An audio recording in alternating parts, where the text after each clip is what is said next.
Hey, Gearheads. Hey, Tar Heel State Hangers. Hey, everybody out in the Hammock Land community. All my friends out there in the woods. Mike's here. He slid into home plate looking all fresh and dapper tonight. On the other hand, I'm tired of this headset being on my head since about 5 o'clock this morning, it feels like. So let's see. We got start off with the intros and the thanks for showing up. Gee, thank you, sir, for getting here a little bit before I did. Mr. John Rammel coming in second. Mr. John. The gun loving grandpa's out here. Good to see you again, sir. Mr. Garibaldi's driving back from Tennessee to Tennessee from NOLA. Sir, I hope you have a safe trip back. And I got a little video of you for a little bit later on in the show that I filmed to bury over the weekend. Y'all might enjoy it. Hopefully, we'll wait till Anne Marie gets on the show because her hammock was used in the filming of this video. That sounds like shenanigans.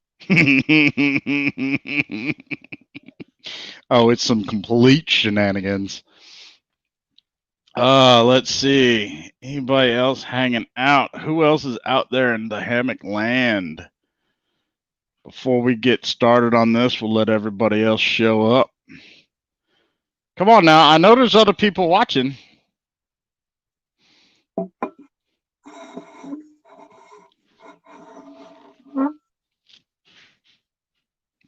I'm getting text messages. My best friend Jenny's on here.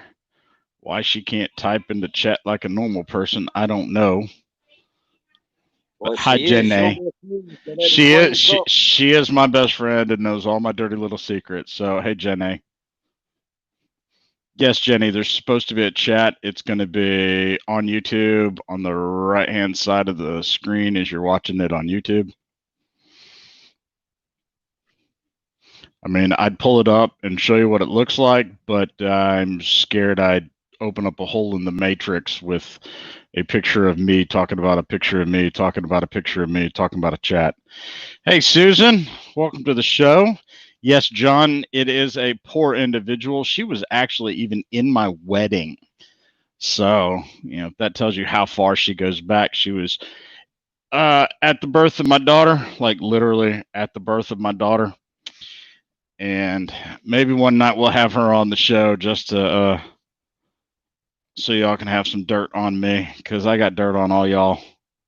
And if I don't, I soon will.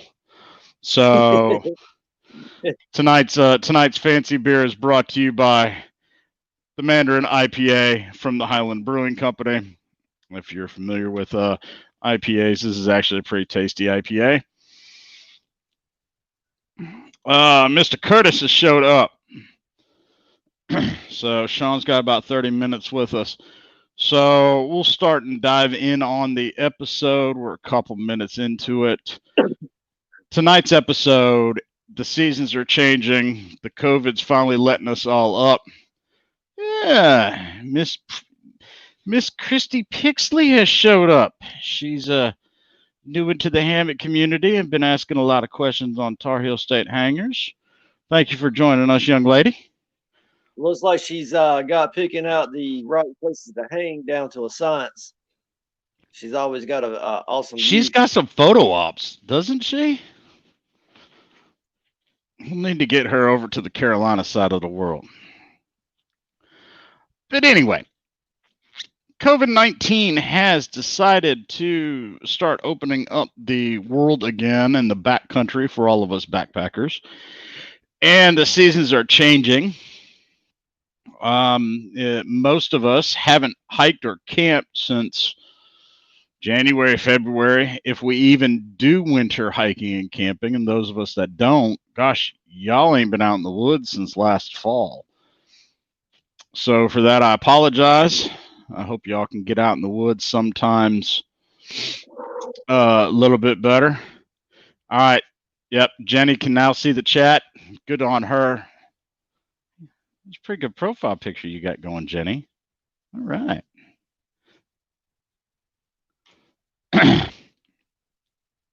So tonight's chat's all about what what changes are you going to make to your rig?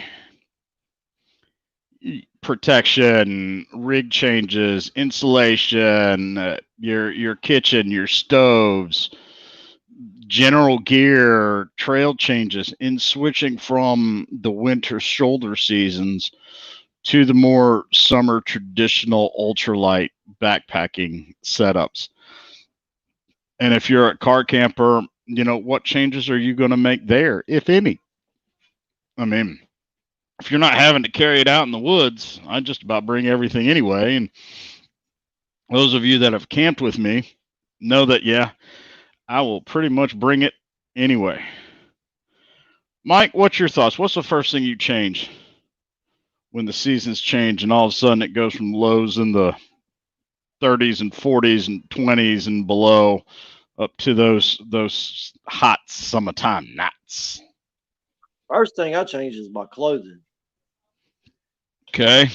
Is this when the monolight panties come into the mix? I mean, I'm just going to derail the train right away before you even have a chance.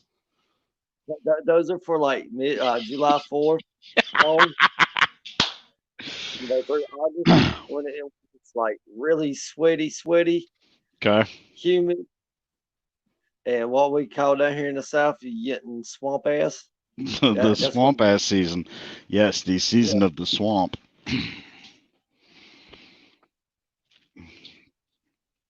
Let's see. Sean Curtis is the first one to chime in tonight.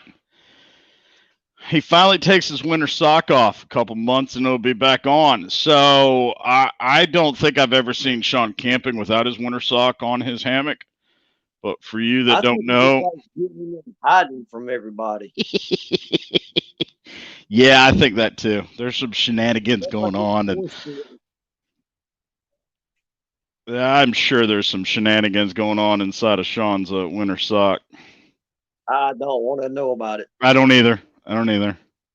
You know what happens in the rig stays in the rig, and I don't want anywhere near the rig. So, for an 8-inch tablet inside that sock. Leave my entertainment system alone. So one of the first things that I change out is the quilts. That 0 degree and 20 degree winter set that I have, as much as I love it coming out of Cedar Ridge, it's time to go light and it's time to go lean. So I switched straight to my Jack's Are Better Shenandoah 40 degree and then the Cedar Ridge 50 degree top quilt to lighten that load up. That's the first thing I change. I think personally the second thing I change is I go for my ULA circuit pack down to the ULA CDT. I don't need the extra volume that the circuit affords for I'm not carrying the quilt volume. So that's the first thing, or those are the first things that get changed out to the summertime. Another thing I decided to add this summer, you're going to love this. This is my Hammock air conditioning. It is my Anchor 20,000 milliamp Hammock battery pack. That'll charge my phone, my watch, the whole 9 yards. And then also the Goal Zero USB powered fan. And it comes with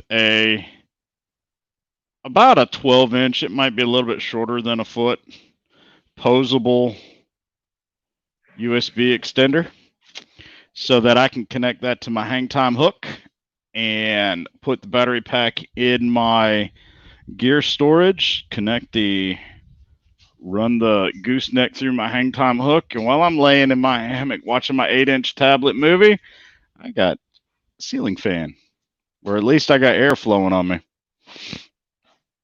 So that's my summertime luxury item. Christy said that's glamping. It is kind of glamping, isn't it, Christy? Yep.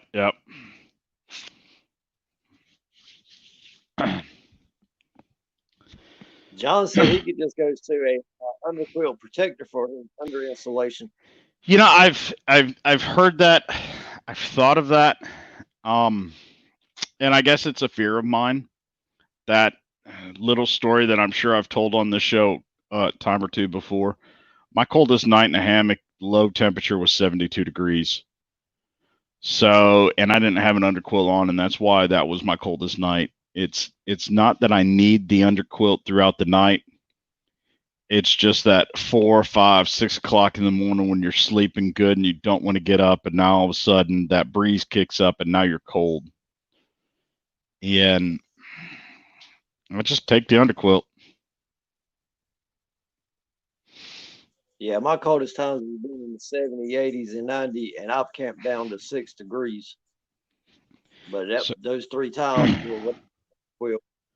So Christy's, I guess she's calling me high maintenance. I don't know how I'm high maintenance. I carry all my own gear.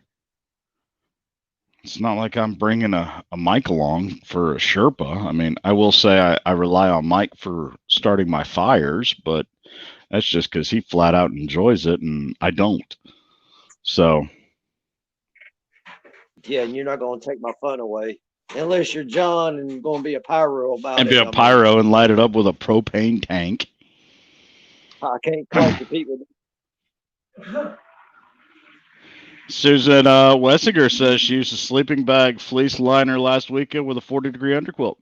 Yeah, you can get away with a fleece liner of a sleeping bag on top quite often.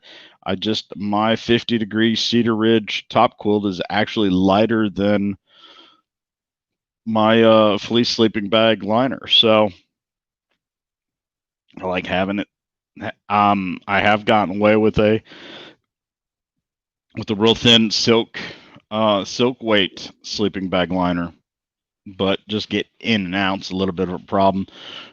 Mike's rocking the Loose Goose down supply. Yeah.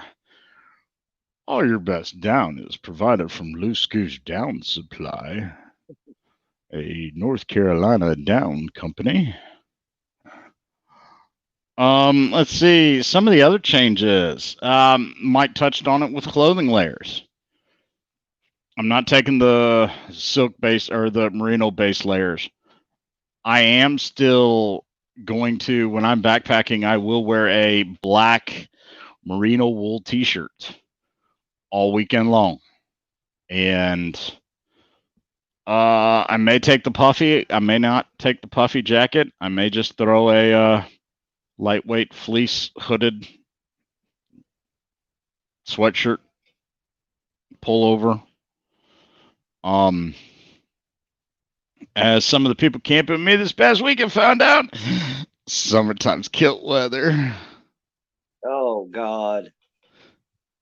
So, you may see me with my mountain hardware kilt on as I was rocking it all weekend long at the hang this past weekend.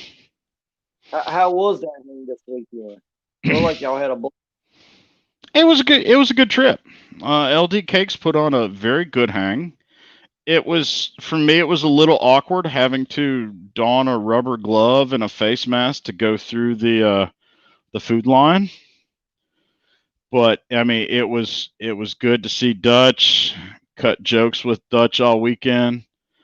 It was enjoyable watching some of the other hangers try to assert their positions around the campfire.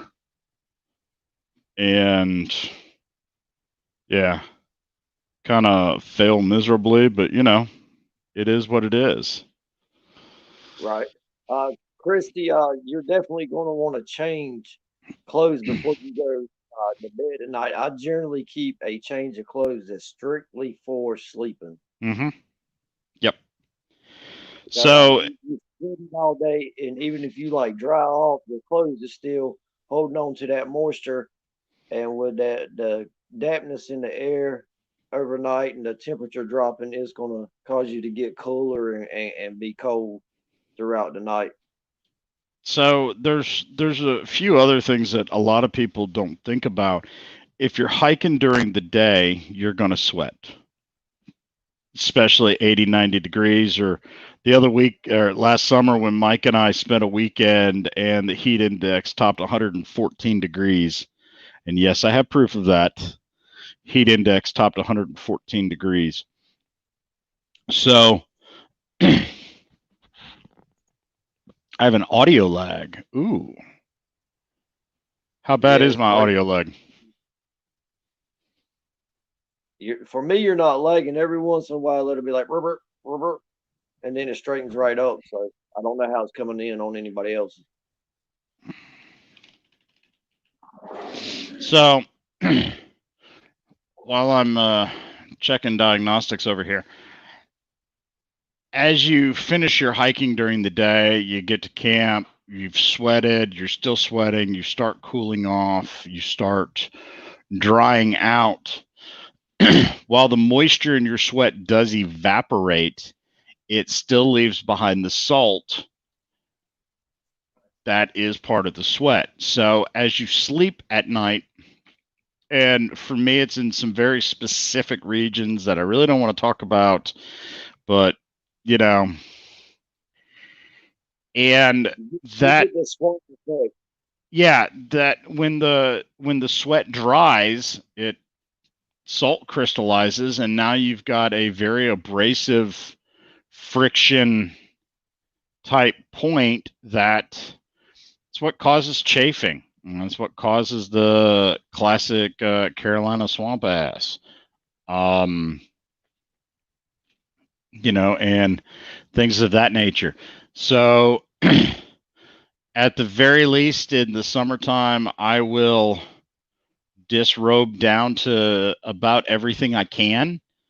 When I get into camp, I do take, personally, I'll take a Ziploc baggie of baby wipes, and I'll do a wipe down once all the camp chores are set up and the day's actually done, and we're just going to do some relaxing or cook some dinner or something. I will change clothes. Maybe not the wool t-shirt and the convertible shorts or the kilt, but I will change the underclothes, and I will do a full baby wipe bath to just get that salt off. It's not so much that I want to be clean because I'm in the woods and I'm okay with that for the weekend or however long the hike is, but it's really more so to get the salt. I get the salt off of my personal regions. I get the salt off of just showed up, and the first words I hear were Carolina swamp ass. Might be an interesting night. What's going on, Todd? Welcome back, man. But yeah, Carolina swamp ass, when it's 85, 90 degrees at midnight and you're looking at 98% humidity. Yeah, things get a little swampy and icky and moist and all those other words that people don't like us saying.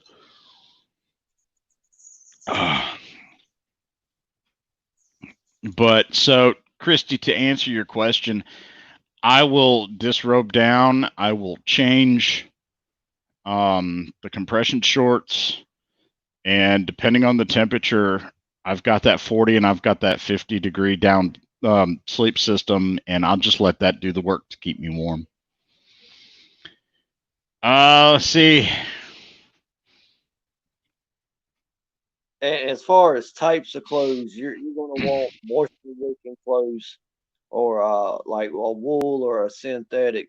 You definitely want to stay away from your cottons, more so in the summertime, because it's just going to absorb and soak up that water, your sweat. You might start off with a 8-ounce t-shirt. Hour later, it feels like it's 2.5 pounds because it is soaked and drenched, and it just won't dry. Yes, 2 Live Move baby wipes are an absolute must. If you've not taken baby wipes out in the woods, do yourself a favor, go get a pack, put 10, maybe 15 in a Ziploc bag, one of the small Ziploc bags, and carry it with you. They are absolute necessary. And thanks for showing up. As far as the long sleeve and the long pants, again, I wear silk weights out of the military sleep system. It's a real thin um, synthetic material, and it's more looking. And after being hot all day long, if it drops 10, 15, 20 degrees that night, that's a big difference in temperature drop. So you got a chance of getting chilly and cool at night. You know, it's not that I need to stay warm, it's just that I don't want to get cold. So yeah, I've found it works best for me as I am full length underquilt, full length top quilt year round. If I need to, I can kick a foot out. Another big change that people make, they may switch out their winter top cover on their hammock or no cover on the hammock and get that bug net on. You know, once you get that bug net on, that's going to stop some of the airflow. It is going to make it a little stuffier in your hammock. But on the flip side, 1,000 mosquitoes just, or 10,000 mosquitoes just thumb down that suggestion of putting the bug net on. Yeah, we did a river cruise one time, and when I got in the hammock, you could literally see the mosquitoes on the outside of the net, just sitting there trying to poke at it because I guess they could smell the food inside. It's another good segue to my next section I wanted to bring up, and that's bug and animal protection. I am a firm proponent to treating your clothes with permethrin, or your clothing and your hammock with permethrin. Most years I soak it. This year I wanted to try something different, and I mixed it into a garden sprayer and sprayed it on my rigs. So we'll see how that goes. And I treat every bit of clothing that I plan on camping with. I treat every bit of gear. I do not treat my quilts. I do not treat my tarp. I will treat my hammock. And if you've got a removable bug net on your hammock, I tend to treat that separately just so I can get better coverage. This year I sprayed my Banshee, I sprayed my Wraith, I sprayed my Chameleon, 2 or 3 shirts, I sprayed my hat, and permethrin's not going to work as a deterrent. The bugs aren't going to stay away from it, but they will die on contact. That's the link to my article that I wrote on Gear Report on how to treat your gear for permethrin. That is the method I use. I used it this year. The only difference is I didn't stick it in the Ziploc bags for 4 hours. I stuck it in the shade, hung everything up, and hit it with a garden sprayer. Christy, no, you don't necessarily have to go out and do any more shopping. I'm sure you probably got like some yoga pants. Those will work fine for you to sleep in. As for your sleeping bag and pad in the summer, yeah, that'll work fine. Fortunately, summertime is the best time for you to get used to overnight hammock camping. The margin for error is much smaller or much greater. And if you've not hung your tarp right, Mike, have you froze? No. Nope, you just ain't moving. If you've not hung your tarp right, you've got a little bit more margin for error. If your underquilt's not quite right, if you don't have an underquilt and you're just starting out, good time to try these and fix them. That would be the best time to order an underquilt, so you will have it before wintertime and before it starts getting cool. Yep. Most all your vendors are minimum about 8 weeks out. Jack's or Better probably has some ready to ship quilts. But overall, right now, Georgia just posted in the Tar Heel chat, a half hour, 45 minutes ago, that they're shutting down for any new orders until they get caught up. So now is definitely the time you want to be ordering your winter time quilt, that 20, 15, 10, 0 degree quilt. Now's the time to order it because you ain't going to have it here in time to camp. So, gosh, that is really washing me out. And if I was going to recommend one temperature, I would recommend 20 degrees. Yeah, 20 degrees is a good baseline. Not a whole lot of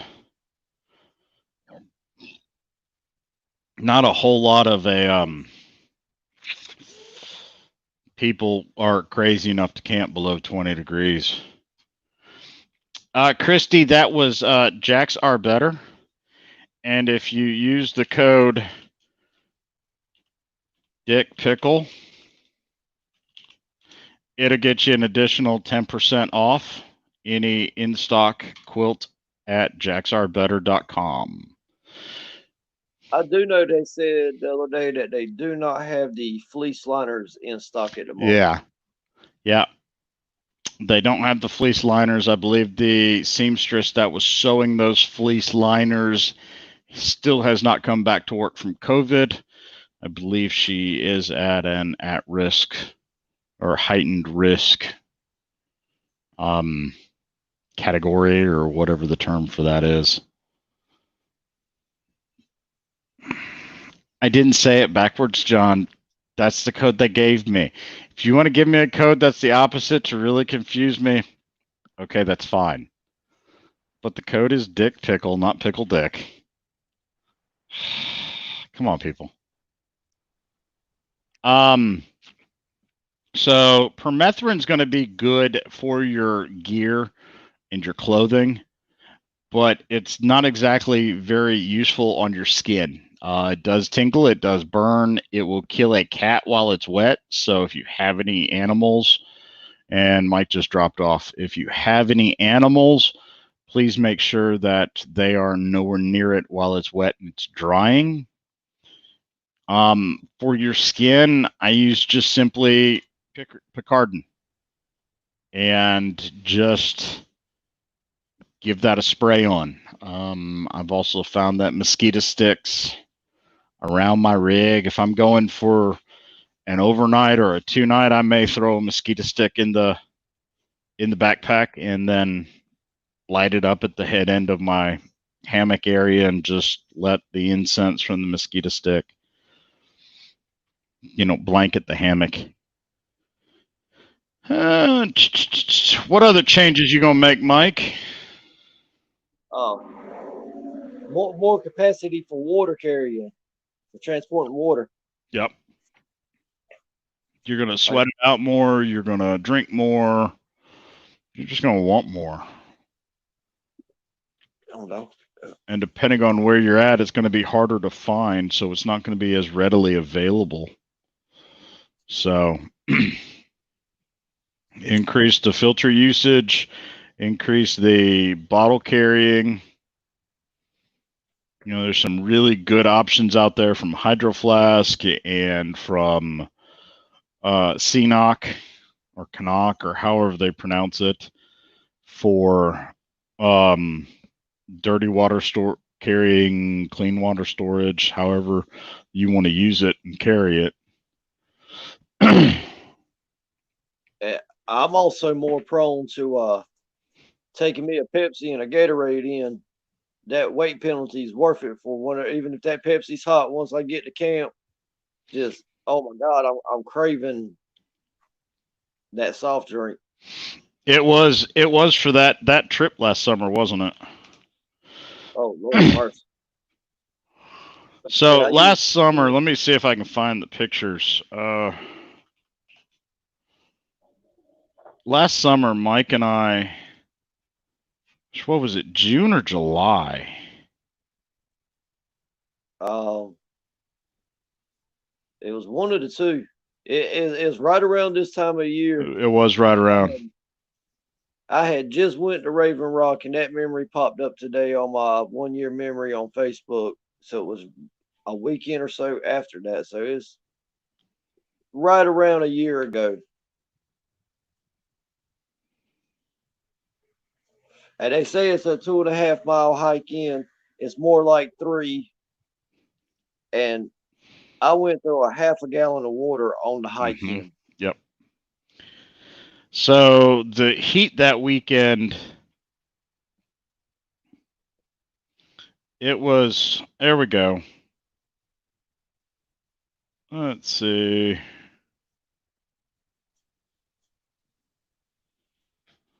We'll go ahead and throw that picture up. that was that weekend. Temperatures topped out at 102 degrees, and we had heat indexes north of 114 degrees, and we were at a dry campsite. So normally on a backpacking trip, I carry 2 20-ounce water bottles of water. I also carry the Katadyn Be Free and a 2-liter Ceenoc Vecto to filter my water through. Depending on the trip, if there is a dry campsite, or I know there's going to be a dry campsite, or there is going to be some long stretches in between water, I do have an additional 3-liter hydro flask bladder that I can deploy, and it'll hold some water. So it's anywhere from 40 ounces all the way up to 5 liters and 40 ounces. To answer your question, Christy, always have a water filter. Always have water, especially down here in the South and the Southeast. It just is miserable if you're looking for water and you don't have water. I know somebody's probably going to ask about, even though we are having a soda discussion, I'm a Cheerwine guy, folks. So you can have your root beer and your Sun Drop and your Dr. Pepper. Let me have some Cheerwine. Or some fancy beers. Gotta have the fancy beers. I carry the Katadyn Be Free water filter. Mike, are you still carrying the Sawyer Squeeze? I have a Sawyer Squeeze, but what we used last summer was the Platypus water filter. That's right. You had the big 4-liter gravity fed, don't you? Yeah. And I was pretty happy with that. It was quick. It didn't mess around. It was easy to use. Hang it up. Leave it alone. Go over there and turn it on like a spigot and turn it off. And yep.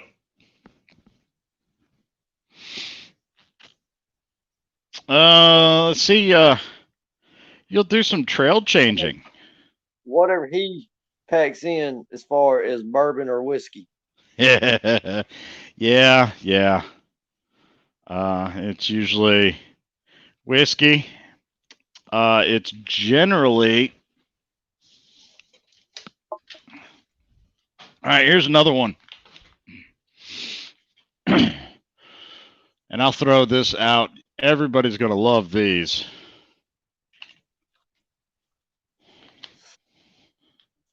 Here's my trail flask.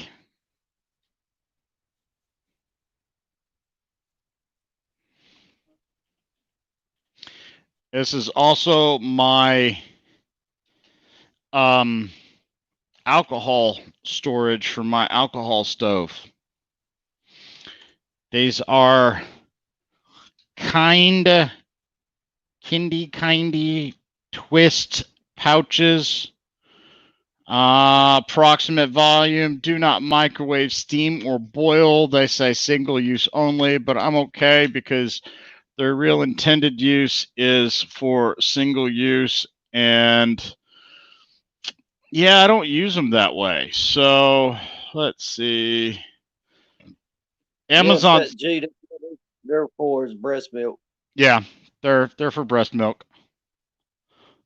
They are indeed for breast milk. They are designed for a woman to pump her breast milk into, stick in the freezer, freeze, keep safe. They do not leak.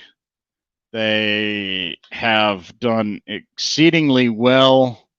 You can get a pack of 20 on Amazon right now for $7.88. So there's the link. Click the link. Make me a whole 3 cents in my affiliate purchase, because that is, yes, an affiliate link for Amazon. You charges you $7.88. I make $3 or 3 cents. So I need 100 people or so I can make $3. If I start having some technical issues, folks, it is raining here pretty darn good. So if I lose y'all, I'll be back as soon as I can. Might just kind of take care of it. John says, I understand about the weight. I'm only 130, and water is one of your most important things, and it weighs the most of any one piece of gear or item that you need to carry with you, really. I think yep. a gallon of water is like 8.3 pounds. Yep.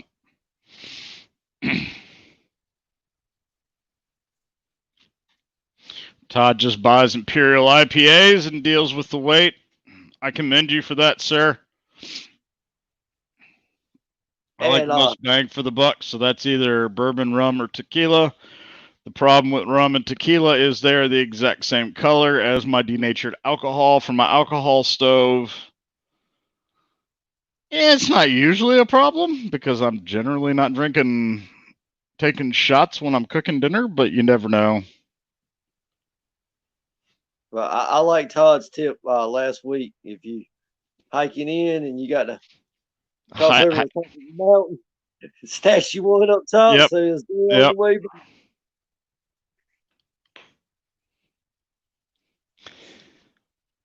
Yeah, John says don't put the review on the Facebook review page. Yep, I had my my hand slapped this week for posting a review on a review page that doesn't accept reviews. So we're not going to get into the politics. I'm not going to run my mouth again, but let's just say that review page isn't going to be getting any more of my reviews. So whatever.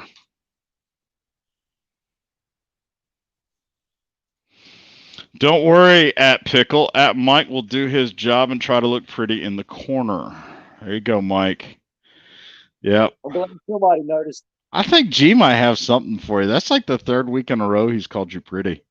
Watch and I'm the one too. that's always saying I'm pretty. So I don't know.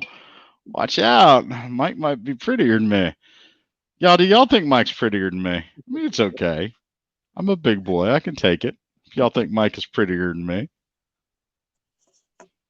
Let's see. I'm gonna change trails in the summertime. There will be trail changes. I will hike further. There's more daylight. There's more time to lollygag and trail shenanigans. So whereas I might only go 6 or 7 miles in the wintertime, that may be as high as 15. I really prefer to keep it around 10 just for my body. But when you hike 10 and it's like 2 o'clock in the afternoon, you're just like, ugh, let me just keep walking because I ain't got nothing else to do today. So, 10, 15 miles in the summertime. My pack's also 5 to 6 pounds lighter with less layers of clothing, less quilts to carry. Uh-oh. Thanks, Todd. I guess I need to work on the beard. I'm sorry. Well, I'm just the way I am. There ain't much I can do about it. Let's see. You gonna make any other changes? Well, come summertime, I'm on my kayak more so than I am on the Okay. trail. Um, What goes once in on a the while, kayak that doesn't go on the trail? well, Because you can pack we you all pack more know. gear in there like the grill grate and items like that. Full size can of bug spray. You throw it down in the hatch, but once in a while I'll switch out from my my winter tarp to just a regular rectangular tarp. And Yeah. I How does everybody feel about that? Do you switch from winter tarps to more of a hex or an ASIM in the summertime, or do you just like having the doors? That's something I've tossed around in my own head and in my own decision making for a couple of years now. ooh, ooh,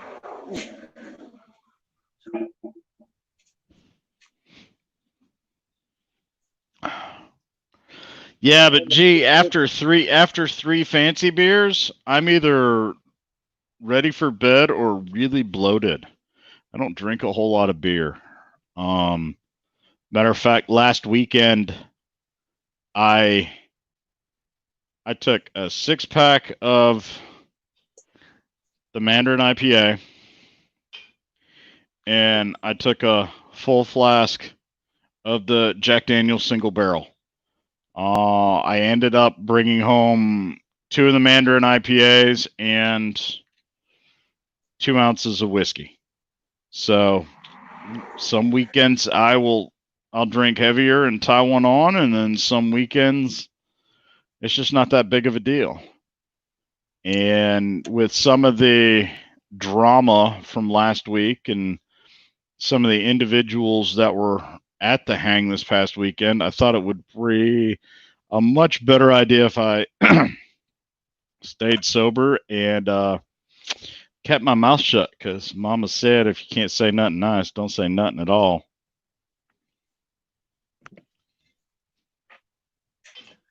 And the first aid kit changes a little bit for the summertime, like the bug bite, after Yep. sting stuff goes in there. Sunscreen. Yep. Sunscreen becomes a sunscreen and Gold Bond. I've attempted the what is it the deodorant slick no chafing. It's like speed stick. I've tried that. It doesn't work for me. I'd much rather the happy tingly feeling of some Gold Bond medicated powder, and that makes for a happy pickle first thing in the morning as I'm hopping out on the trail with a cup of coffee. But yeah, the first aid kit that the wintertime first aid kit was more just Imodium, ibuprofen, couple band-aids, and some Alka-Seltzer. The summertime, I asked a friend to create a first aid kit for me, and he's yet to pull that one off. Oh, hey Barry, how's it going? Yeah, so I went out and bought just a standard uh individual first aid kit. Cost me like $8 online. It stays in my day pack. It will get tossed into the backpack, usually at the trailhead. It's probably about the last thing because I keep it in my day pack in my Jeep at all times.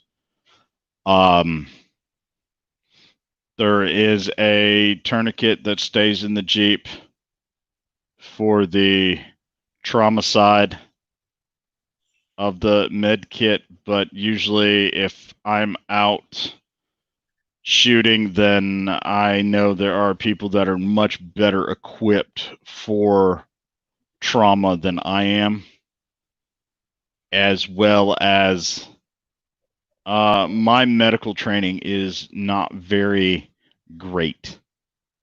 I had my wilderness first aid, but that was back in '97. when they didn't know what the wilderness was, and we all carried external frame packs that weighed like 35 pounds alone. So, yeah, John, I can't give you with electrical tape and super glue, you're screwed. Yep, but I've always got super glue. I've always got duct tape. So, in defense of your friend getting your first aid kit together, I mean, there has been COVID issues, so he hasn't been in his medical domain. yeah, I know. I just like to give him hell. But since we're at that point of the episode, we're about 7:45. If you like the message that I'm providing, or you just think Mike's pretty, please go ahead and click like the video. If you enjoy this and want to follow us, go ahead and subscribe to the channel and then ring the bell. We do this every Thursday night at 7 o'clock on Gear-Report.com's YouTube channel. And right before we go into our 8 o'clock break, so I can refresh my fancy beer, I think it's time for some entertainment. Last week, Mike jumped in the lake. This week we have is Anne-Marie here with Autumn Ultralight? I don't know if she showed up or not. I haven't seen her comment, and it's a shame because here's Barry trying out the Tensa trekking trees on an Autumn Ultralight hammock. The trekking trees are a beautiful little invention that takes your trekking poles and swaps them out for these device that will also work as a hammock stand if you happen to get to someplace without trekking trees. So here is Barry Garibaldi demoing how to sit down in an Autumn Ultralight hammock with trekking trees. And yes, the whole purpose of this, of filming this, was to see if Mr. Garibaldi decided to go kaput. As you can tell, he did not go kaput. He did, however, get very comfy and slept all weekend in said trekking trees. So hats off to you, Mr. Garibaldi. That was a fine product you were showing off at the hang this past weekend. And it might end up in my shopping cart at some point in the future. So good on you. Let's see, where are we at? But yeah, super glue is pretty much like liquid stitches. Yep. PC glue works a little better. Say that again. Your mic queued off. Oh, there went Mike. I think he has problems when he's on his phone, swapping in and out the chats. So, oh, here's Mike back. Sorry, people keep trying to call my phone and it just messes the volume all the way up. Yep.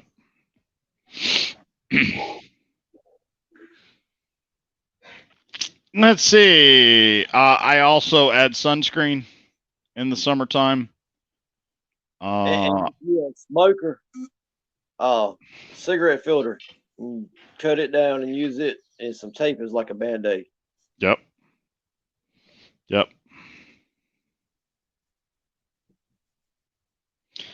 No, I didn't catch you when you fell at the hang this past weekend. I did not get you falling, Mr. Garibaldi, at Trailheads the other weekend. I saw the aftermath, but I didn't catch the current and during. So let's see. What else do we have going on here? You gonna make any changes to your cooking setup? I don't. I run the same stove. I run a BRS year round. It's just what I'm comfortable with. I know that stove. I've got it down to a science of how I cook my food, and I can't do the whole cold soak. If I'm gonna not cook something, it's gonna be a single serve pack of like tuna or something of that nature that I can throw out on a tortilla shell. Yep. So there is a big movement for those of you that aren't familiar with it. It's called cold soaking. You could take your couscous or other whole grains and such and stick them in a container so that they rehydrate. And after the rehydration, they will be tasty, but they'll be cold. So if you look forward to that hot meal at the end of the night, I'm sorry, maybe cold soaking's not for you. Or if you're like me and a big fan of hot, warm coffee in the morning, I can't cold soak because I like my coffee in the morning. And I'm not doing any of that crotch cooking either. Yep, there is the was it Gossamer Gear? I think that's what it is. Crotch pocket, to where the whole point is there's a little pouch, little DCF pouch. You stick your tortilla shell or food in it, and then you just kind of slide it down into that nether regions and keep right on hiking, folks. And 30 minutes later, when you get to your destination, it's warm. I ain't good out doing that. I will switch from the canister stoves and move to the alcohol stove. I like dropping the weight of the canister and don't mind the increased cooking time to heat the food up or the coffee in the morning.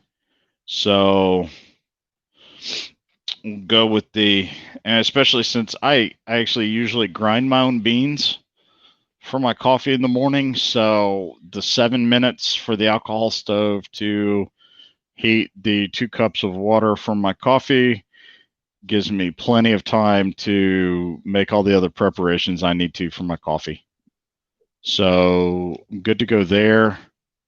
I'm not in a rush for dinner, and lunch is usually either just munchies or what I like to call the fancy adult Lunchables, cheese, crackers, and summer sausage. So,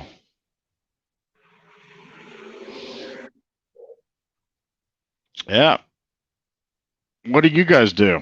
What are some of your changes that you're looking forward to? Or if I really kind of blew your mind with crotch pockets and alcohol stoves and whatnot, please let me know. I know I got some new hangers in here, and I know I got some people that are new to the industry. So if I used a term that's a little bit outside of normal, let me know. Another thing that well, I pretty much use it year round is my shamag. Mm-hmm. Keeping it wrapped around your neck will help you keep you cooled off, and put it over your head like a shade. Anybody that doesn't know what a shamag is, it's basically a huge bandana. G asked, he wants to know, his wife wants to know if I really take a coffee grinder with you camping.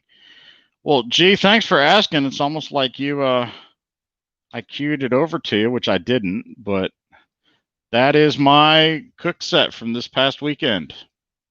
Oop, wrong button.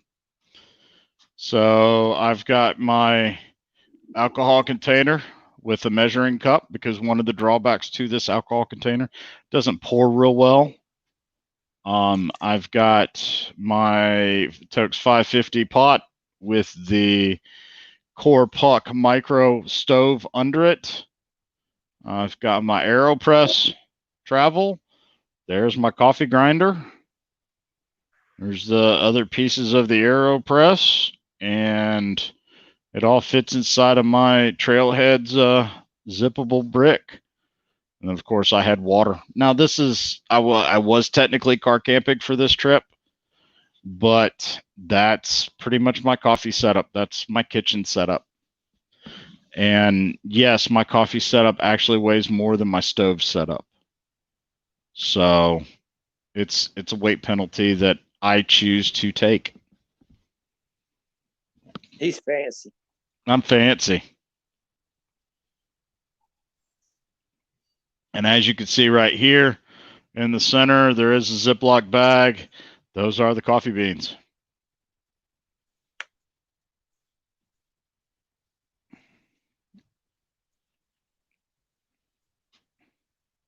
Next questions. Next. Who's next?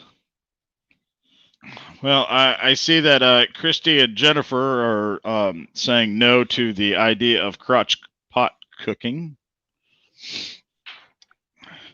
That actually started off as a. That's the second time today you've been called high maintenance. That yeah, I'll admit I'm a little high maintenance, but you're a little also hashtag jealous when you're eating that, you're drinking that instant coffee swill and you can smell my beans from across the campsite. Coffee beans. Now, before we get ready to go on a hike, he messaged me. He's like, "Now be sure and get your nails done." I have. Yeah, I have told you. Something that somebody told me before I hiked one time, that we were going to put some miles on, and he said, make sure you clip your fingernails and your toenails. And I was like, yeah, I already have, because I already knew that if you don't clip your fingernails or your toenails, one, your nails to get all dirty and nasty and icky, and it's just ew. But toenails wise, they will cause blisters. You will stub them. They will get short, especially if you're hiking in the toe shoes or other minimalist foot coverings. Keeping your toenails short will keep you from losing your toenails and will probably help you not get blisters. So,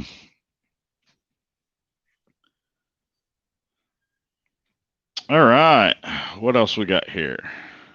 Don't you have one of those little fan bottles, little water bottles that's a mister with the fan on it whenever you squeeze the trigger?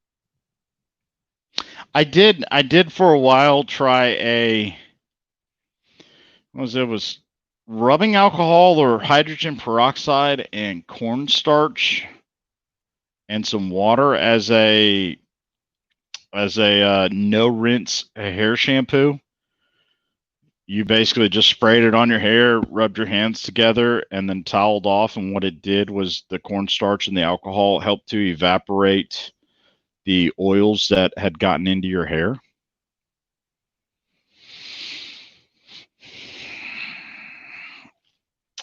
See, John does more food rehydrating over fresh stuff. Yeah. Summertime food's not as big of a drive for me as what it is in the wintertime.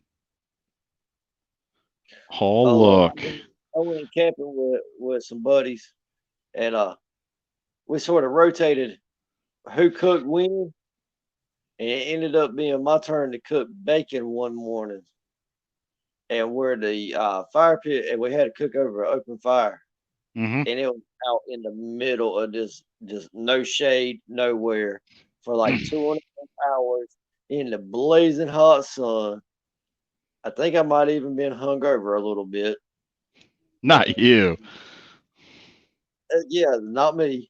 Speaking of hungover, high maintenance, and fancy beers, I'd like y'all to welcome my buddy TJ Persichetti and Gear Report author and writer to the show.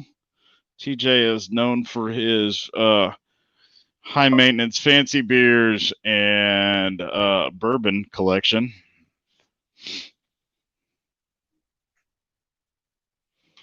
Let's see. Dry shampoo, a vert high ponytail, and a messy bun. My hair 2 weeks ago was long enough to pull into a man bun. It was long enough to pull into a man bun, and then I got it cut, and I am post COVID-19 haircut, and whew, I'm glad it's shorter. That's all I gotta say. I am glad it's shorter. What about you, Mike? You gonna shave your head again for the summertime? No, I was trying to let the top grow out a little bit. But that doesn't mean that one day I won't be like, man, this is too daggone hot, and be like, drop it down a few degrees. Oh, Jenny's threatening to come over here and cut my man bun. Hold on a sec. Let me get back to it. Where was that picture at?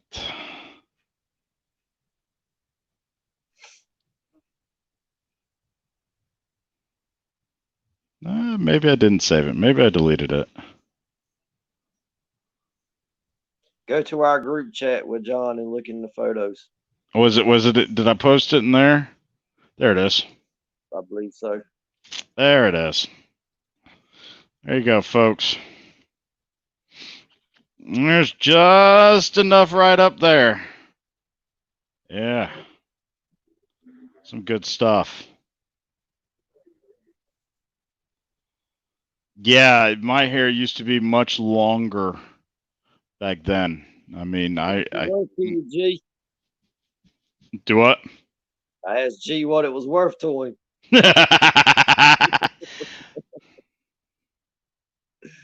So, but yeah, it was every bit of at my chin back when I was in college, and it routinely went up into a ponytail. Yes, Solenia was a samurai pickle. So you had a skater haircut. I did have a skater haircut. I had a very traditional skater haircut. It was long on top. It was razor short underneath. It stayed long and shaggy, and then when it came to running, it went right back into the ponytail, and off the trail I went. So that explains why you and Jennifer are such good friends. She felt like she had a girlfriend in school.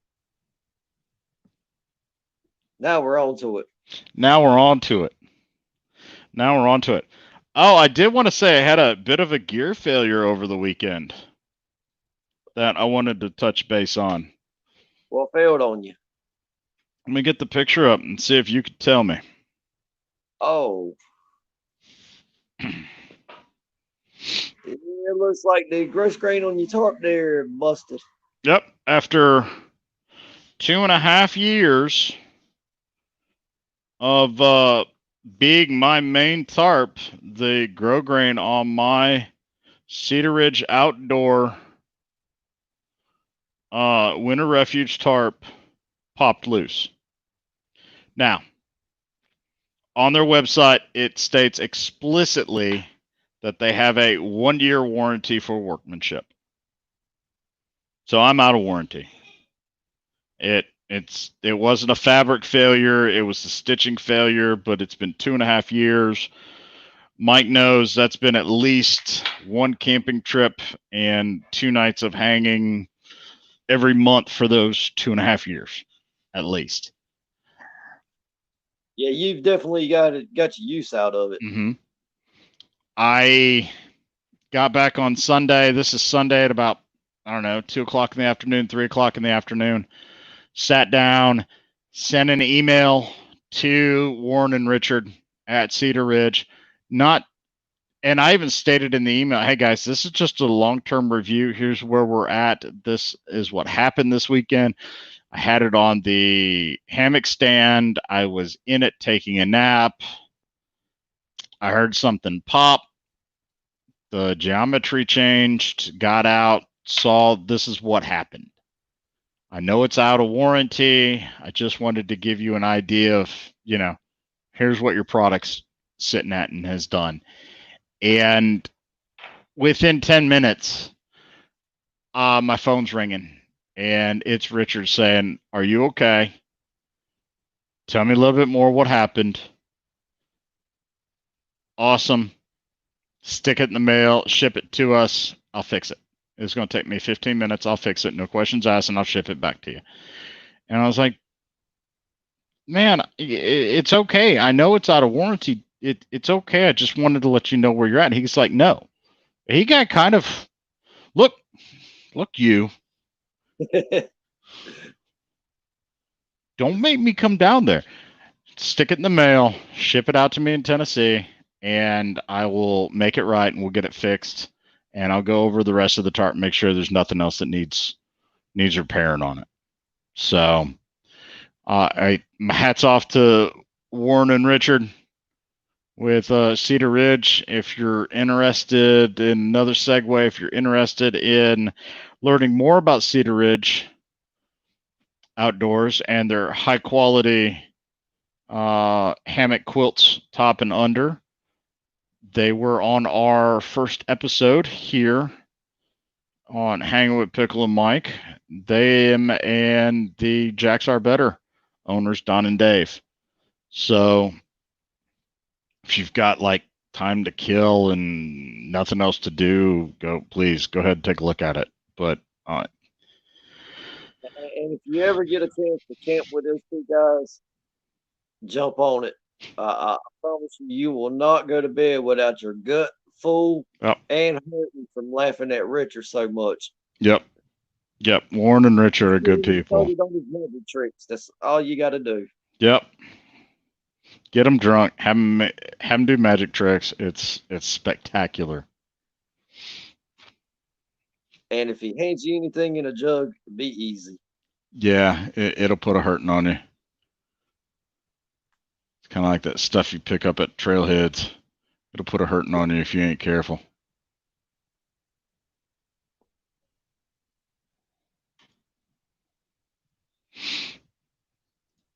Delete those.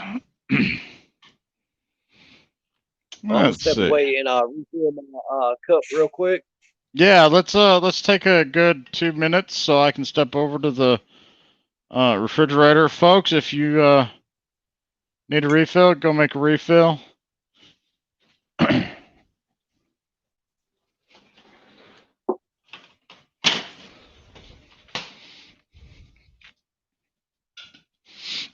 All right, I'm back. It's nice to have the fridge right next to the office.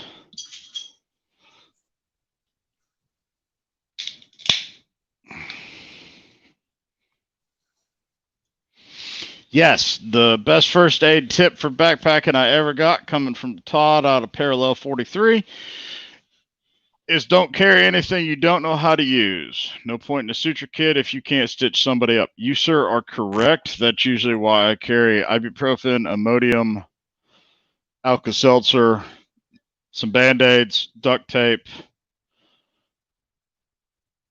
and sticks, and a lot more duct tape. And maybe some liquid nail. If anything more than a cut and a scrape, chances are I'm not trained enough to take care of it. So it's time to evac you out.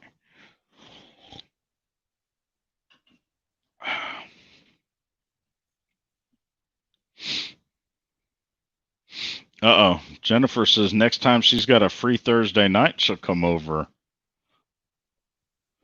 Y'all don't tell my wife. Of course, on the flip side, my wife knows her better as well as I do, if not better, so.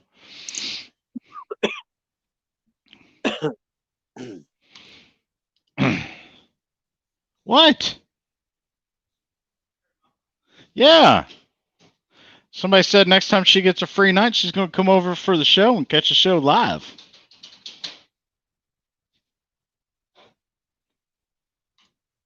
My wife's over in the kitchen making comments. Let's see. Gee, I carry a Trauma 1 med kit. Awesome, sir. Hopefully you know how to utilize it, because I don't. I like having people around me that know how to utilize it. I'm pretty good at somebody screaming and shouting orders at me and following those orders and I do pretty good when it comes to a high stress situation, but I don't have the medical training. He don't follow orders worth of crap. I do too.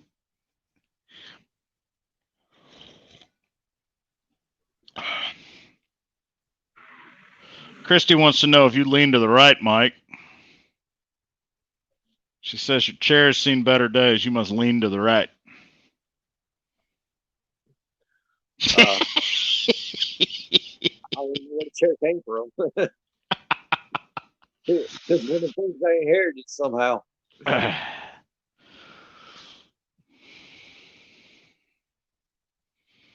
Don't you know that's that gangster lean? You got that gangster lean. Yeah. See, if I was in the Cadillac, I had to throw the pinky up there on the steering wheel like that.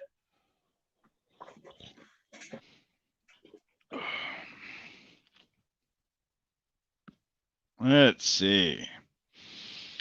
What else be there?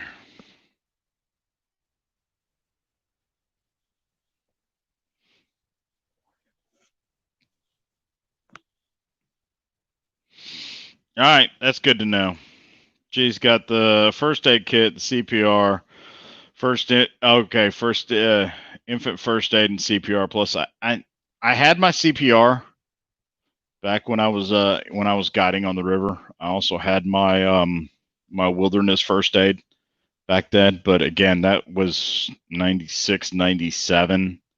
So it's been quite a while. It's probably something I should get recertified in.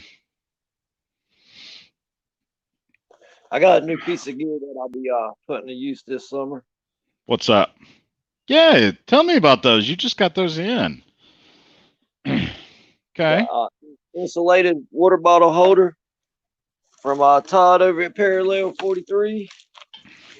Big enough for the smart waters or the life waters. This is 1.4, 700 milliliter bottle, 23 ounces.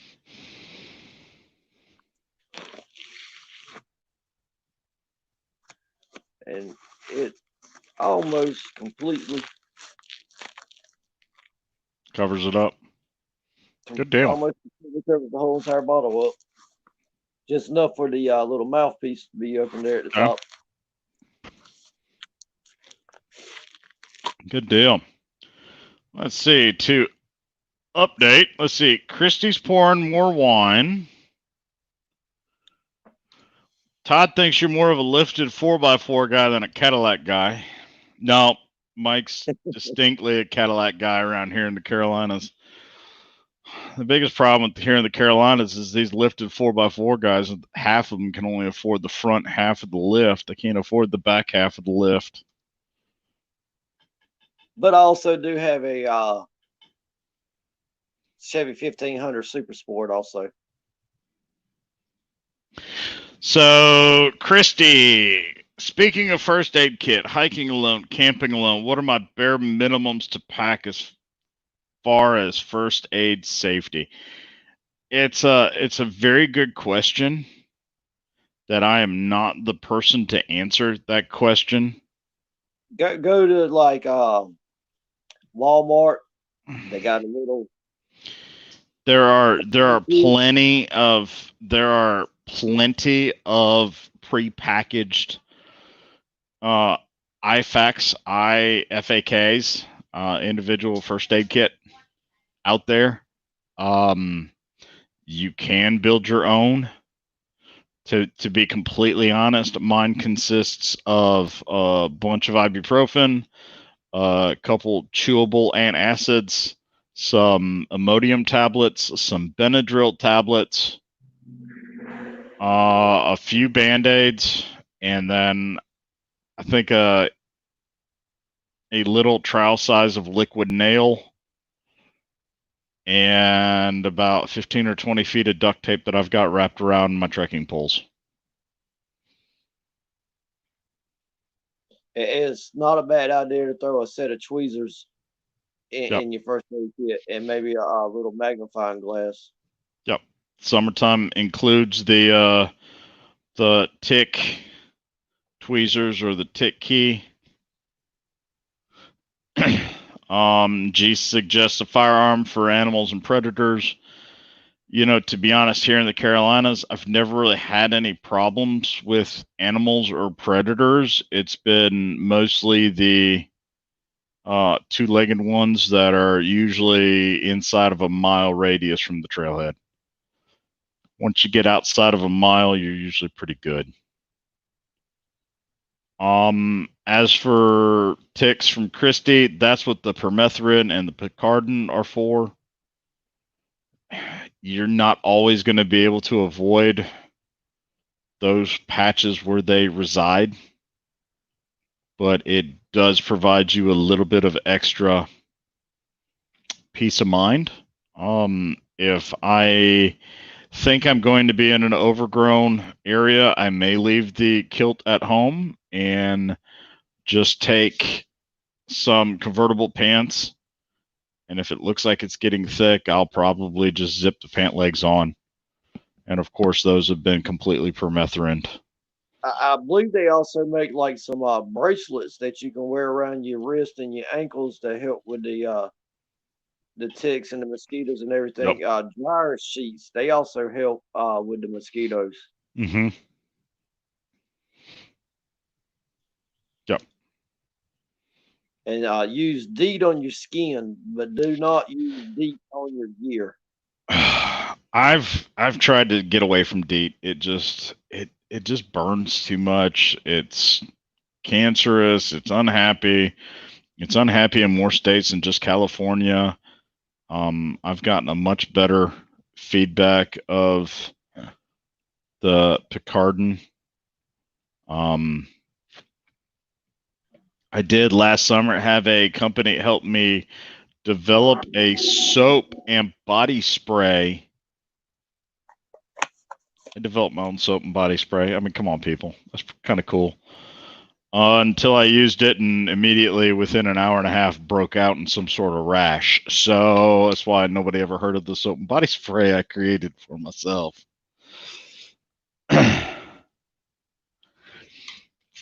Todd wants to know, is permethrin as effective as the manufacturer claims for killing ticks? I haven't tried it.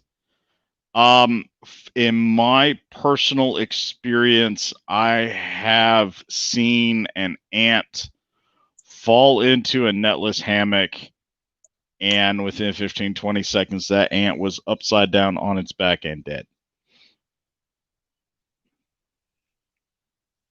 So I will say that from my experience, whenever I've treated my clothing and my shoes and stuff, I didn't come out of the woods with ticks on me. Yeah. I live out here in the country. I can literally walk out in my backyard and come back in during this time of the year and have 2, 3, 4 to 10 ticks, depending on how far in the backyard I went. So I'm a big fan of it. You can buy the pre-mixed stuff. There's Jeff. You can buy the pre-mixed stuff, and that's fine. I'm just a huge fan of. I mix myself. Sawyer makes a pretty good one. That's what I personally use, is the one that's already Use the Sawyer yellow bottle. Yes, and spray bottle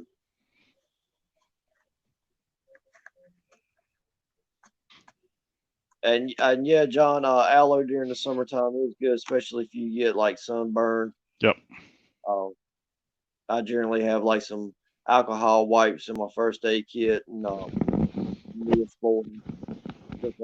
whatever you want to call it. There's the Amazon link to the Sawyer products. Let me throw that up on the screen. Just your classic Sawyer insect repellent. You're looking at $15 for a 24-ounce bottle, which is probably good enough for your hammock and your clothes for the summer. I personally will, about 3/4 of the way through the summer, hit what clothing I'm going to be carrying into the fall and whatever my primary hammock is at that time. And John Rammel's correct. Aloe can help with stinging nettles and such as well.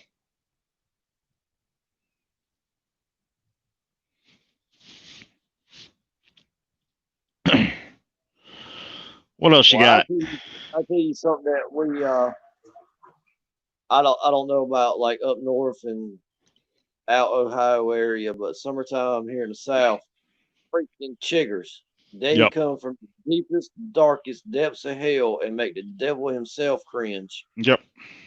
And I don't think there's anything you can do but suffer once you get attacked by them things. Mm-hmm. The only thing I found is just scratch at it till it bleeds. But you know, there's not a whole lot of benefit to chiggers, and biggest problem with them little suckers is you don't know you've been bit by them until they've already laid their eggs under your skin. It's been a day or two.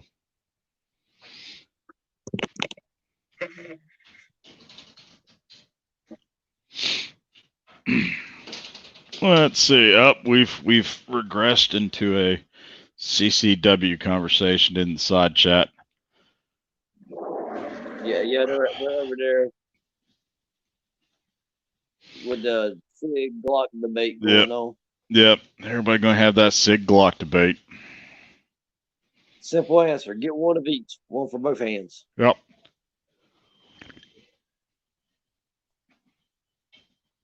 Yep. There's nothing wrong with either one of those two firearms.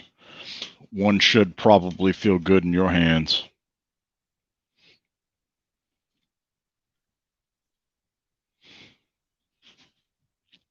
Let's see. I went to a gun show. It's been 3-4 years ago, probably, and all the pistols were black, but for some reason, one pistol at every booth kept drawing my attention, and every time I walked up to it, it was a Glock, and it was a compact 45. And it was like a very limited run that they done on them because I come home trying to find it online, and it was like a model that was supposed to be only available for law enforcement. It was a 45 caliber. Yeah. All right.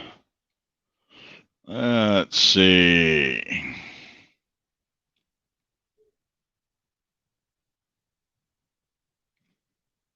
Let's see. We've touched on changing out your quilts, lessening your clothing layers. I won't bring the base layers. I'll keep the convertible zippable pants. The sleep gear becomes lesser and more compact.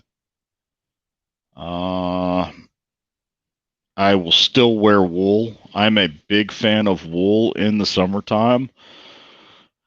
Whether it's the wool t-shirt that I carry on every one of my backpacking adventures. If I'm going backpacking in the summertime, I'm not talking day hiking. If I'm day hiking, I'll probably be in one of these Columbias.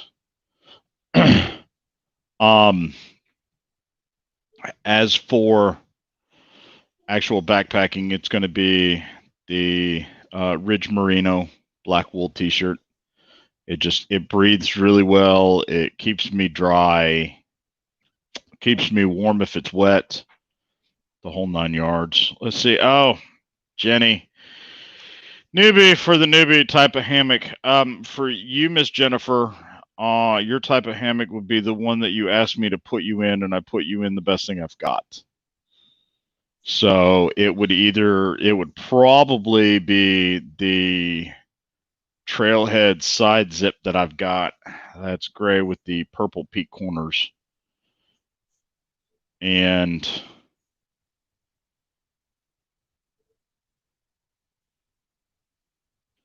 so let's see, I'm just kind of catching up. Jenny, if you want a hammock, come on out to the house. I will walk you through the entire whole shebang and you'll know what you're doing when you're done.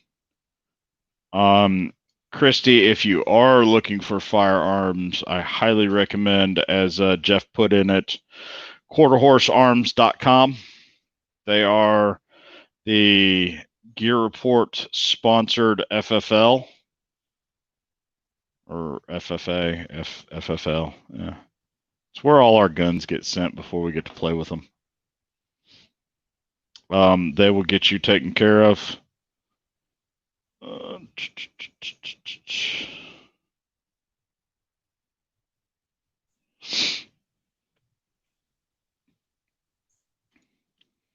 Christy, I'd show you the setup as well, but you're a little bit far away. I think you're in central Tennessee. I know good and well that if we send something out, we can get the Cedar Ridge boys to get you set up and get some hands-on questions answered for you. If not, I recommend to both of you go to a hang. Spend a weekend out in the woods, because I promise you that weekend you're going to learn more. You're going to want to buy more, and you're going to eat more than you probably have in a week. So group hangs, especially here in the southeastern United States, and of course, you know, Mike and I are kind of partial to the Tar Heel State hangers. We have a lot of fun, and there's a lot of an education that goes on with hammock camping, because hammocks are not intuitively easy. One of the things that we do at our hangs is we do what we call a rig about, where everybody gets together and they walk through showing off the rig and telling us what they have and showing us different little doodads that they have on there and tips and tricks and just how they run their whole setup. You'd be surprised at some of the ideas that you can pick up and things that you'd have never do that makes things so much simpler and faster, or sometimes even lighter. Yep.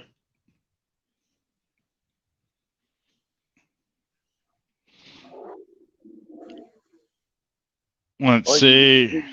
You get to see a color combination put together that you would have never imagined putting together, or two different fabrics, patterns.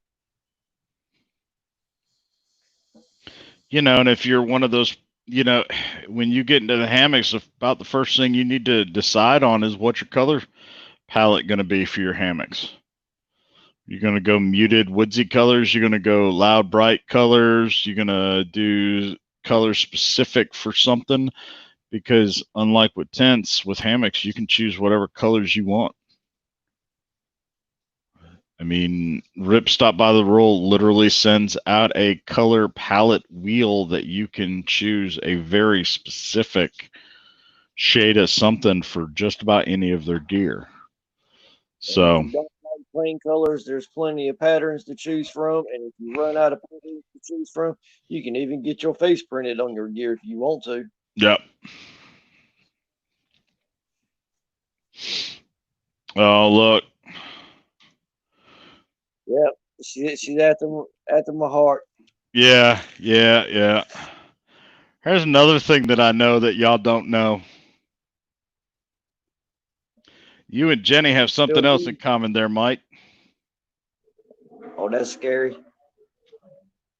Y'all got the same birthday. Out of here. Yep. December 18th, is that correct? Correct. Jenny, your birthday the 18th of December? You picked a good day to be born if it was.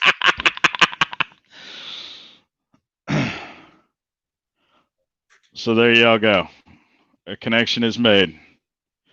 My best camping buddy and my best friend on the planet. That's kind of scary. Y'all stay the hell away from each other.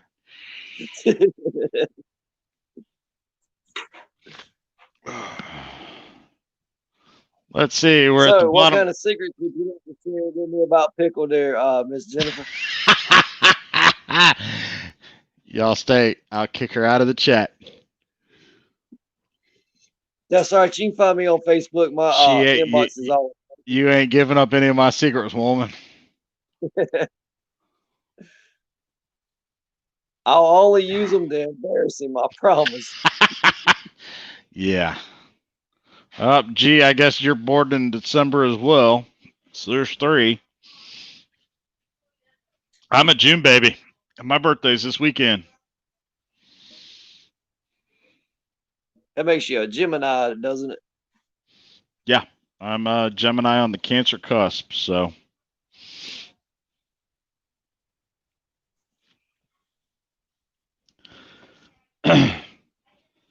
But, yep. All right, folks, we're at the bottom half of the hour. Again, if you enjoy the shenanigans tonight or you're enjoying the information I'm putting out, please go ahead and like the YouTube channel feed. Go ahead and subscribe to Gear-Report.com. And if you're really interested, please go ahead and ring that bell and you will be informed of next week's video, which is going to be again on Thursday night at 7 o'clock. Same bat time, same bat channel. Let's see what else we got going on, folks. I have fulfilled my content that I had provided early on tonight. Anybody got any questions, comments, concerns? Being that you're running the fan during the summertime, do you take a separate battery pack during the summer? No. You add an additional battery pack? No, I will run the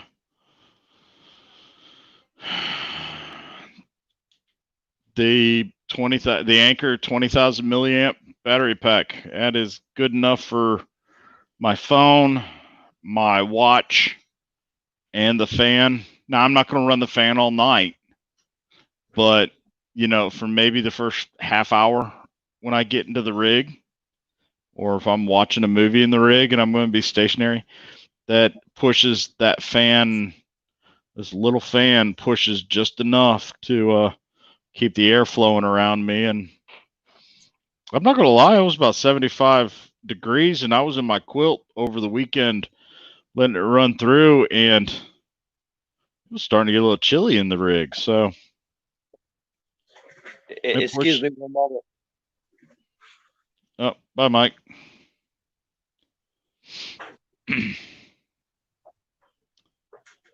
Let's see. Jesus Sagittarius.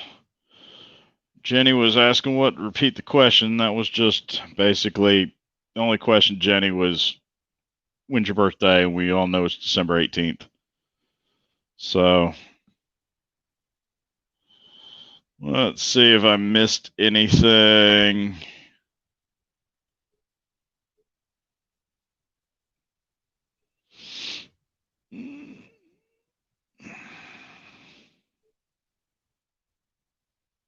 Anybody got any comments, anything like that? If not, I guess we can wrap it up a little early tonight. Early?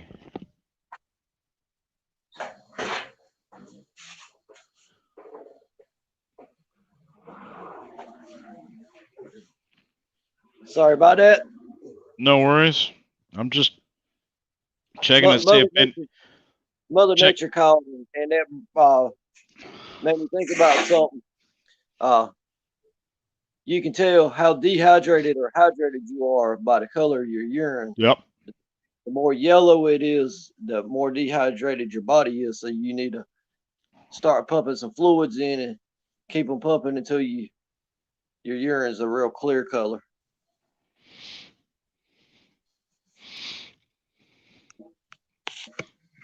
John made a good point. Jennifer and Christy, reach out to the vendors if you have questions about your gear or how to use it. That's one of the great things about cottage vendors. You'll actually be able to talk to the people making it. So, Jenny, if you came out to the house over the weekend to see about hammocks, the hammock I would be putting you in is made by John Rammel and his wife, Karen. And, I mean, you got vendors that are making some of the best hammocks on the planet out here that, you know, I don't like to toot my horn, but, you know, they're hanging out in the chats with us. We've got John from Trailheads. We've got Todd from Parallel 43. And we've had other vendors both on the show and in the audience from time to time. So it's a good thing. So let's see. Mike asked about secrets about Pickl. No, y'all ain't getting any secrets about me. I'll just hang that one up. You just wait. I'll find a way to connect with her. You want secrets about me? Come on out to one of our hangs. Those secrets will be told around the campfire. How about that? You want the lowdown on me and all the dirty dirt? Come on out to the hangs. Well, I already do that anyways. I was trying to get something like common sense. Hey, Mike. She predated the. I'm gonna need a shot of whiskey and some clarification story. Oh Lord. Yeah, she predated that story by almost a decade.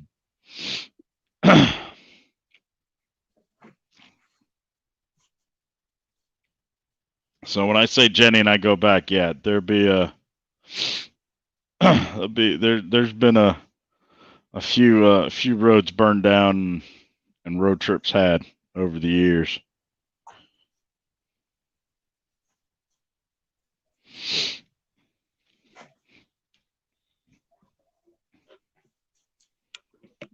All right, so Mike's turning on the porch lights. We're going to start watching Mike swat the mosquitoes and the bugs here in about 25, 30 seconds.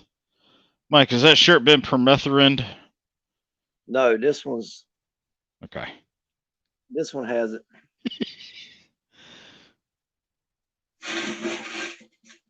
At least the yellow flies has gone away. Yeah, Jenny is kind of my ride or die. She's been my ride or die for many years. I'll be getting those dirty thoughts, Mike. I saw that smile. I was just thinking how much wine it was going to take to change that. Or was that Christy that was? That was Christy drinking the wine. That was rum that Jennifer likes. That is true. That is rum that Jennifer likes. See, I pay attention.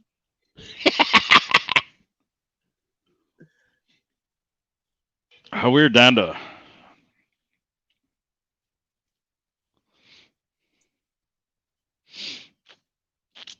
Let's see.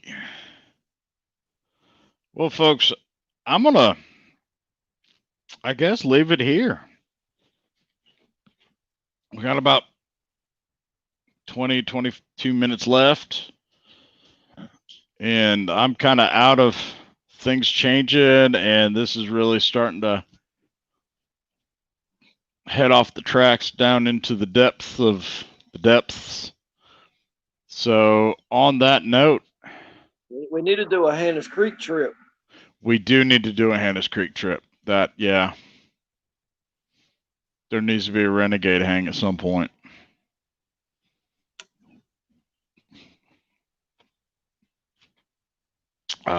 And I'm headed to the gorge tomorrow. And then other than that, I'm going to be in for a nice quiet weekend and week next week, just me and the dogs at the house while the girls are off gallivanting to the beach. You're right, John. I just don't want any dirt revealed. I mean, it's I don't mind being embarrassed around a campfire, but this is like the internet's. This is going to be around for evers. So,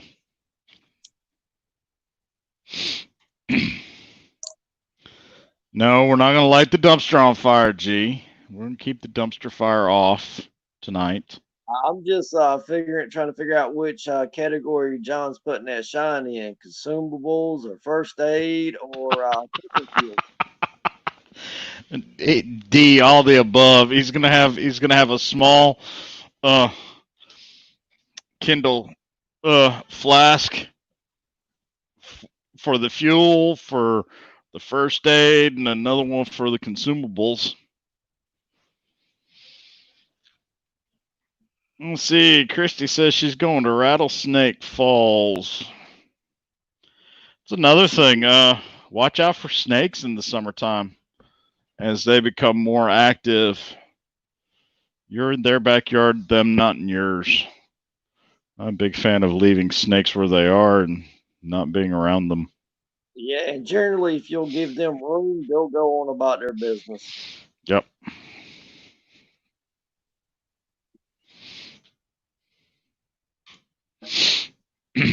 So, doing any hiking tomorrow, Mikey? Or you got river No. trips this weekend? Unfortunately, it's back to raining again tomorrow and Saturday, and the sun might peek its head out Sunday, and then it's back to raining for again next week. Yep. That's kind of what it sounds like here. It's going to make for a nice, quiet weather pattern here. And the creeks around here, the main two that I do, when it's high water, it's kind of iffy to do them. Now the state did have people come through them about a year ago and clean them out, but we still get quite a bit of downfall in them. So sometimes that high water can put you into some stuff that you normally wouldn't be in, and sometimes it can float you right over the top of stuff that you wouldn't normally go over the top of. But it's got that extra speed to it, so you can hit more strainers and stuff running into the deadfall.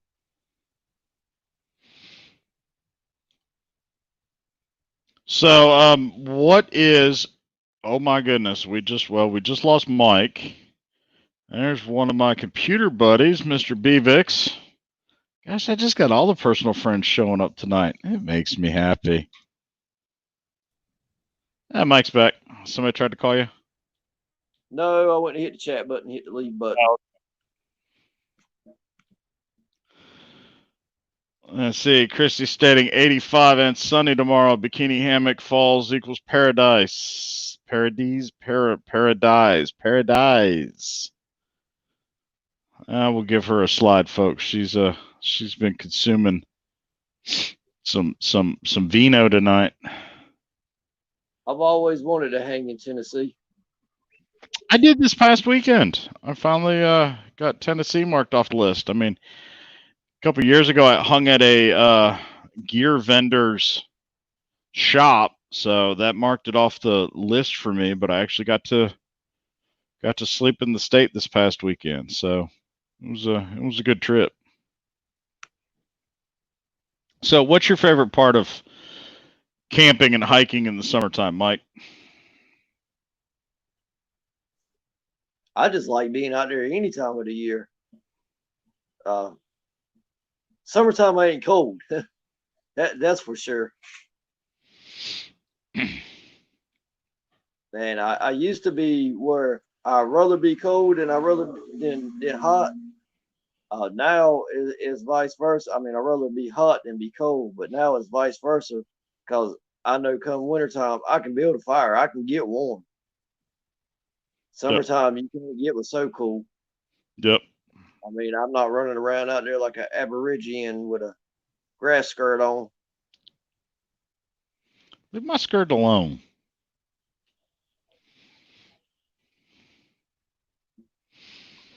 So,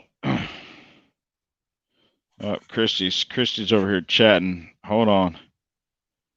Let's see. 85 to sunny tomorrow. Bikini Hammock Falls Paradise. I really can't spell #wine. Y'all come on. Tons of beautiful spots. That must be her Tennessee accent shining through. Damn it, beautiful. Okay. G brings up the LOL, and I miss South Carolina. Yeah, I'll be honest, G, there's not a whole lot of that state I actually miss. There's a couple nice camping spots up in the mountains, but there's nothing I've lost in South Carolina that I miss. It can all stay in. Yep. There's nothing I left in South Carolina that doesn't need to stay in South Carolina. Fancy beers.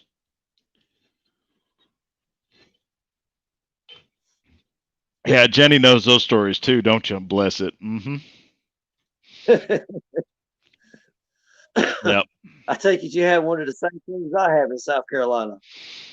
Yep. Yep. Yep. There's some things that just need to stay in South Carolina. You got that right. Mm-hmm. Oh. Simpsonville, that is not too terribly far from No. No, it's not. Columbia and Bethune and oh No. Jesus, No, it's Camden. not. Yep.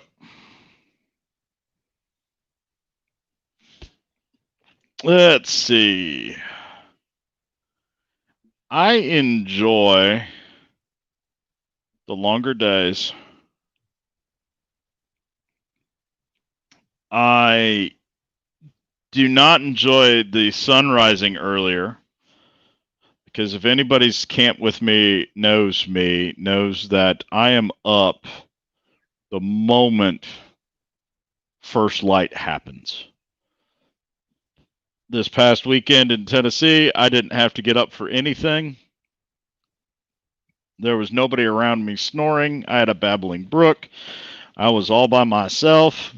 I had a couple people tell me that I had the campsite of of of the weekend of choice.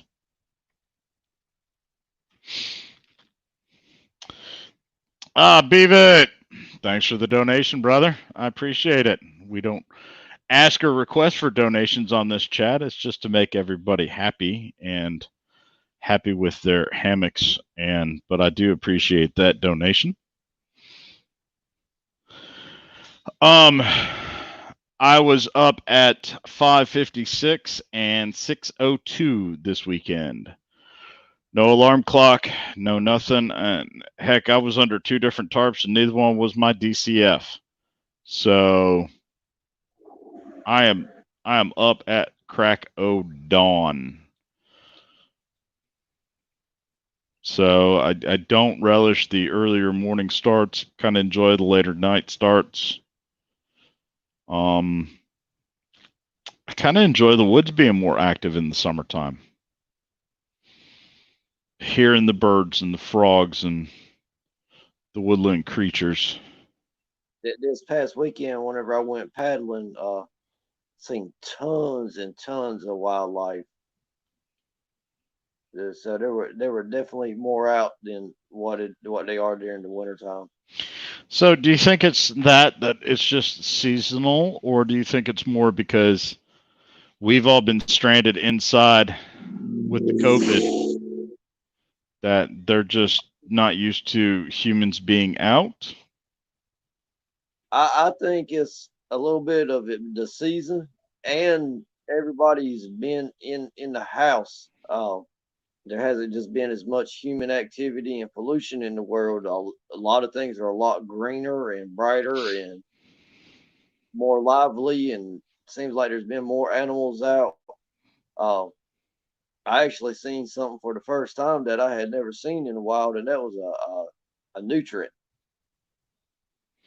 It's a big ugly rat, isn't it? Yes, the one I seen was a good 30, 40 pounds. Yeah. At Yeah. first, I thought it was a beaver, but then, once I got a better look at it, I seen his tail. I'm like, that's no beaver. That's no beaver. It's just a big ugly rat. Let's see. Jenny just wants to see a beautiful clear sky. Yeah. We need to take Jenny up to Max Patch for a weekend. Exactly where I was thinking. As long as it's not in December. Hey, we've had some good trips out there. We went 2 years in December to Max Patch for my birthday weekend, and yeah, I want to see it in springtime. Oh, it's pretty. That last trip, it was like that scene out of A Walk in the Woods where they're sitting on the side of the mountain and the blizzard's just blowing.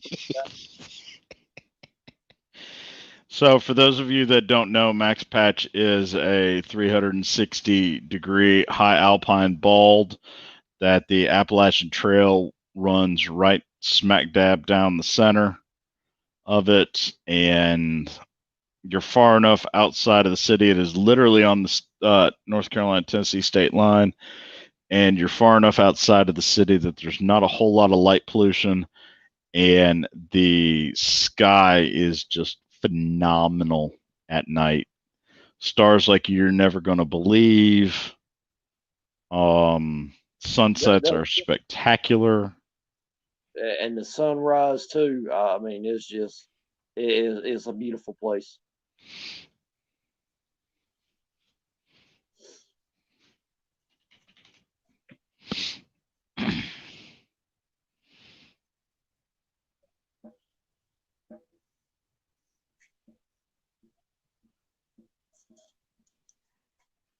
Let's see. Where's my, but first we must take a selfie.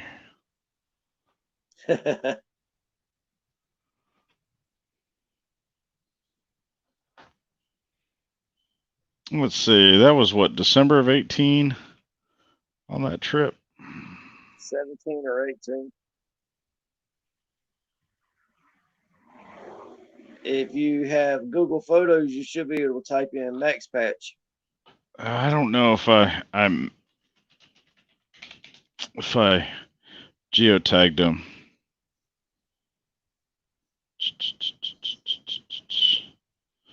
Oh, it tagged some of them. Let's see, when was that? That was 17. Okay, I was in 18. Kick that back to 17.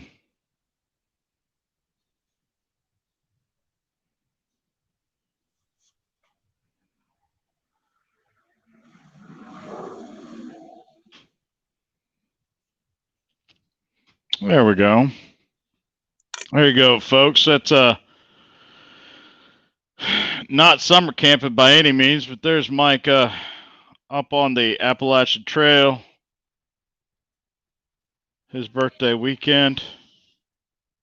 It's me kicked back with my rig in the snow. There's the sunset from our campsite. There was my rig.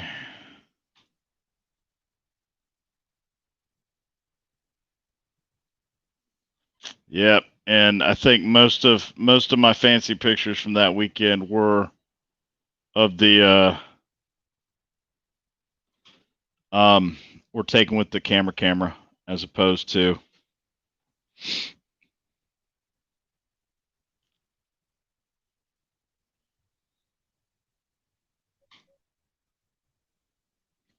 no, and I'm not going to have time to figure out and locate those pictures. So, oh yeah, Christy, there are some sunsets up there.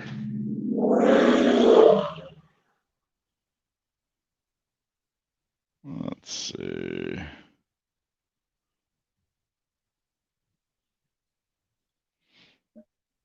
There they are. Home safe and sound, Barry.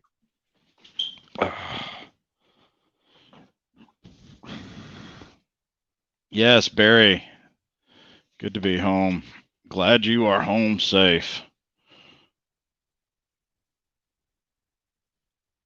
All right.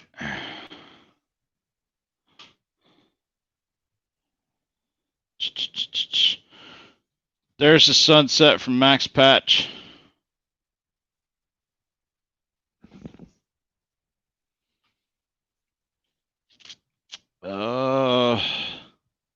It's phenomenal. Pictures just don't do it any justice. They don't.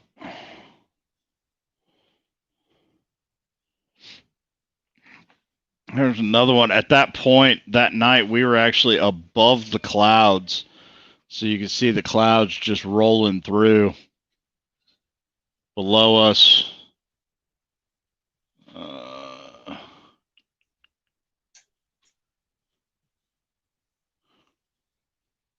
Yeah, the next morning we woke up inside of the clouds. Yeah.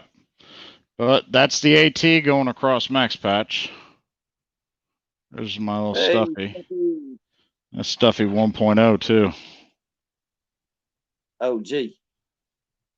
Yeah.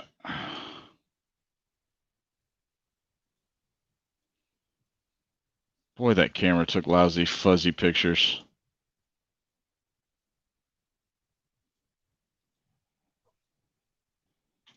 All right, let's get down to, there we go.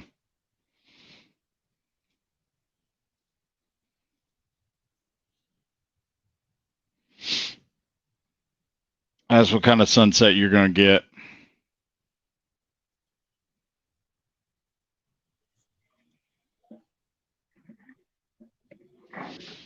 So, needless to say, sunsets at Max Patch can be very cloud covered, all the way up to the sky being on fire.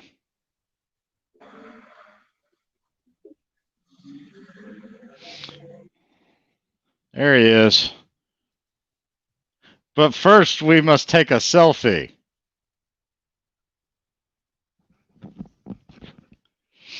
I like that picture. I do too. That was a good weekend with some good food, and it was cold. So That's the weekend that Mark backpacked a freaking brand new cast iron Dutch oven into yeah, camp. external pack Dutch oven, number 12 Dutch oven, mile and a half over Max Patch down to the camp. Went back for pound of shrimp, pound of catfish, and all the fixings to make a really good jambalaya. So y'all went up and over instead of around the ball with the cast iron. yeah, that was on. He had it on. He had it on that first trip that we all went up over the bald so that everybody got to see the view and got to respect getting there, and then showed you all the easy. Going to Max Patch and you go with somebody and they tell you that you must go up the bald out of the parking lot. Don't believe that. Take a trail left. So that was good times. Good times were had by all that weekend. So if you ever get a chance, please head up on Max Patch, take a selfie, do all the things. And folks, I'm gonna wrap it up. We are right here at 9:00. So this week in our parting time, stay safe, be friendly, show some love, take care of one another, hang your hammock securely, sway in the breeze. If you're into it, enjoy some fancy beers. But until then, until next time, I will catch you on the flip side. Take care.